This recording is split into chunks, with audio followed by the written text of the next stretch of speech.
السلام علیکم ورحمۃ اللہ وبرکاتہ۔ آپ سب کو کڈس اسٹوری بینک میں خوش آمدید۔ پیارے بچوں کی پیاری کہانیاں، امید ہے آپ سب خیریت سے ہوں گے۔ آج کی کہانی کا آغاز کرتے ہیں۔ آج کی کہانی کا عنوان ہے خوشبو۔ اللہ تعالیٰ نے ہماری زمین کو بے شمار خوبصورت مناظر سے سجایا ہے۔ ان مناظر کی سیر کرتے ہوئے بڑی خوشی محسوس ہوتی ہے۔ اس قسم کی ایک نہایت خوبصورت اور حسین تفریح گاہ وادی گورکھ ہے۔ یہ وادی صوبہ سندھ کے سب سے بڑے پہاڑی سلسلے کیرتھر میں واقع ہے۔ کیرتھر کا پہاڑی سلسلہ تقریباً 250 کلومیٹر طویل ہے، جس میں بھت گر اور کیرتھر نام کے 3 بلند پہاڑ ہیں۔ ان پہاڑوں کے درمیان کئی وسیع و عریض نہایت حسین وادیاں ہیں۔ ان وادیوں کے حسن و جمال میں 3 بڑی ندیوں موہن، باران اور گاج نے مزید اضافہ کر دیا ہے۔ یہ ندیاں سردیوں میں خشک ہو جاتی ہیں۔ ان وادیوں میں کئی قدرتی تالاب اور جھیلیں ہیں، جن میں بارش کا پانی آ کر جمع ہو جاتا ہے۔ یہاں کے باشندے سارا سال اسی پانی پر گزارا کرتے ہیں اور کھیتی باڑی کے لیے استعمال کرتے ہیں۔ اس علاقے کی سب سے بلند وادی گورکھ ہے، جو سطح سمندر سے تقریباً 1750 میٹر بلند ہے۔ یہ وادی تقریباً 400 ایکڑ وسیع و عریض ہے۔ قدرت نے اس وادی کو کئی تالابوں سے نوازا ہے۔ ان میں جمورو، چنگانی، خاشانی اور گنجمول نام کے تالاب مشہور ہیں۔ اس کے جنوب میں مینکن نام کی ایک چھوٹی ندی بھی بہتی ہے۔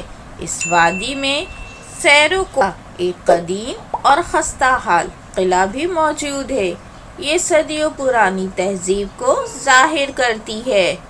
اس خوبصورت وادی میں طرح طرح کے جنگلی جانور بھی پائے جاتے ہیں، مثلاً کالے اور بھورے تیتر، ہرن، بارہ سنگے، پہاڑی بکرے اور چیتل۔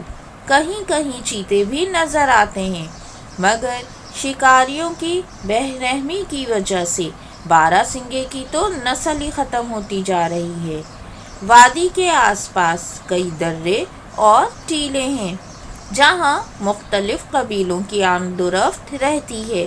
یہی وجہ ہے کہ گاج ندی کے آس پاس کی وادیوں میں قدیم زمانے کے آثار ملتے ہیں۔ گورکھ وادی اور اس کے آس پاس کی وادیوں میں بلوچوں کے اسکانی، برفت، کلوٹی کے رن قبیلے بھی آباد ہیں۔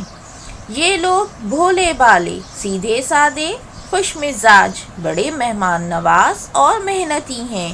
یہ لوگ وادیوں میں رہنے کی وجہ سے زیادہ تر بھیڑ بکریاں پالتے ہیں۔ یہاں کی عورتیں بھی بڑی باہمت ہیں اور مردوں کی شانہ بشانہ کام کرتی ہیں۔